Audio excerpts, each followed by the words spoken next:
This is live coverage from ABC News. I'm Aaron Katersky. The Senate Judiciary Committee confirmation hearing of Judge Brett Kavanaugh is about to resume on Capitol Hill. Brett Kavanaugh himself is scheduled to testify following nearly 4 hours of testimony from Christine Blasey Ford, who declared that Kavanaugh sexually assaulted her as he and a friend shared uproarious laughter that left a lasting impression on her life. Her account was delivered in a quavering voice, and it came as the committee is holding this extraordinary session that Republicans are hoping will salvage Kavanaugh's chances of joining the Supreme Court. ABC's Kenneth Moten joins us live now from Capitol Hill. Ken. Aaron, we're starting to see people fill those seats inside that very small Senate hearing room at the Dirksen Senate office building. We also believe we see supporters of Brett Kavanaugh entering that room. We also see the attorneys for Christine Blasey Ford. She is not in that hearing room. It was part of her conditions that she not be in the same room ever throughout today. She won't be, but we do see her attorneys. Aaron, there's a hustle and bustle here around the halls of the Capitol. There's an energy, there's an anticipation. This is a busy place right now. Capitol Police are at the Dirksen Senate office building in full force, likely because of the number of demonstrations that have sparked because of the allegations against Brett Kavanaugh. Right now, there's an anti-Kavanaugh protest happening outside the Supreme Court that has shut down First Street.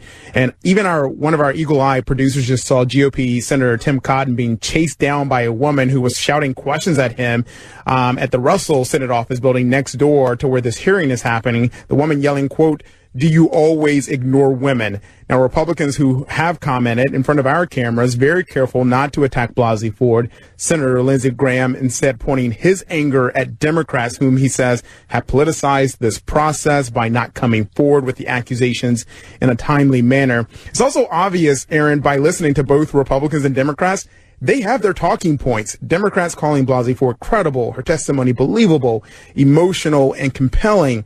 But Republicans trying to take the emotion out of all of this, if that's possible. Instead, they're pointing to the fact that Blasey Ford has not been able to give up certain details about this nearly 40-year-old allegation.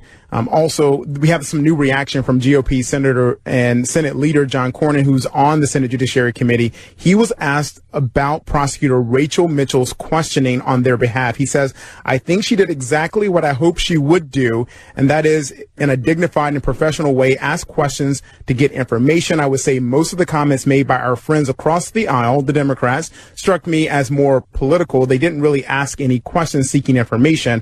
But Aaron, you better believe in just moments when Democrats have a chance to question Brett Kavanaugh, they're going to ask a number of questions." ABC's Kenneth Moten with us live from Capitol Hill. The hearing room is beginning to fill a bit now, and the senators, some of them have made their way back into the room. Brett Kavanaugh is not at his seat yet, but the nameplate of Christine Blasey Ford has been replaced with the Honorable Brett Kavanaugh, and he will soon take his place at the witness table facing a bank of senators seated in an arc at the head of the room. Our political director, Rick Klein, is here. Kenneth makes a note about tone, where there was a good deal of respect for Blasey Ford. Are we going to see a different tone in the afternoon session? I have to think that Democrats, who will be engaged in direct questioning of Brett Kavanaugh, unlike Republicans on Christine Blasey Ford, are going to be quite aggressive in taking Dr. Ford's accusations directly to the judge, and also in broadening the scope. It's not just about this allegation. There are other women who have come forward in recent days with other allegations. Already in opening statements this morning, these Democrats made clear they intend that to make that part of the issue as well. What he has said about drinking in high school and in college also likely to come in. The image that he portrayed of himself as kind of a Boy Scout looks a lot different with a couple of weeks of revelation. So I do think this is going to be a much more aggressive portion of the hearing, and I think it a critical one. If we're talking about the potential for Kavanaugh to get through in confirmation, he is going to have to meet and even exceed expectations after what we saw this morning. ABC News political director Rick Klein.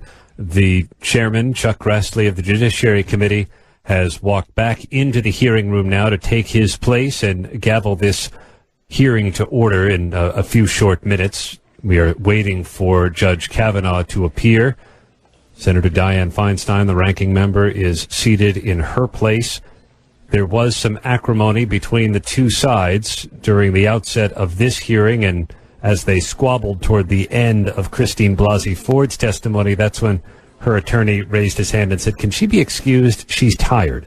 And she left after enduring nearly 4 hours of questioning. Our Supreme Court contributor, Kate Shaw, I want to let you get a final word here before this hearing resumes. Yeah, I mean, the stakes really couldn't be higher for Judge Kavanaugh, and it does feel to me like he now bears a pretty heavy burden to persuade any still kind of, on-the-fence senators that there is sufficient doubt in Dr. Blasey Ford's account and that he is so credible that they should essentially decide that in the face of some uncertainty, because it's not going to be possible to resolve all uncertainty, but in the face of some lingering uncertainty, they should put their faith in him and vote to give him a lifetime appointment on the highest court in the land. And I think that looks difficult right now. I mean, if I were a White House lawyer this morning after watching this testimony, I'd be dusting off some of the vetting materials for the other people that I looked at over the summer, just to be sure you have somebody in the wings in case he doesn't sort of deliver the kind of performance this afternoon that it feels like he needs to. ABC News Supreme Court contributor Kate Shaw. Judge Brett Kavanaugh has just rounded the corner in the Dirksen Senate Office Building, holding the hand of his wife as he makes his way toward the committee room to testify before the Judiciary Committee with his nomination to the U.S. Supreme Court in the balance. He has a stern, close-mouthed expression on his face. He appears to be acknowledging none of the many who are lining the halls in anticipation of his appearance before the committee. It appears he will sit alone at the witness table.